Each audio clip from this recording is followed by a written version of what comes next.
Allahumma a'inni, ya Allah tolonglah aku, ala zikrika, untuk sentiasa mengingatimu, wa syukrika, untuk sentiasa berterima kasih kepadamu, wa husni ibadati, bantulah aku ya Allah untuk memperelokkan ibadahku kepadamu. Doa ni Nabi ajar kepada Sayyidina Muaz.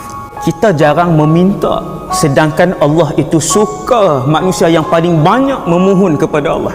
Lepas Nabi sebut tu, aku sayang kamu wahai Muaz, jangan tinggal tiap-tiap kali selepas kamu solat, selepas bagi salam, Allahumma a'inni ala zikrika wa syukrika wa husni ibadatik. Ibu-ibu ayah sekalian, manusia bila dia jadi orang yang paling mengingati Allah, orang yang paling berterima kasih kepada nikmat yang tak boleh dikira daripada Allah, dan orang yang paling baik ibadahnya, maka dia adalah manusia yang paling baik di sisi Allah Subhanahu wa taala.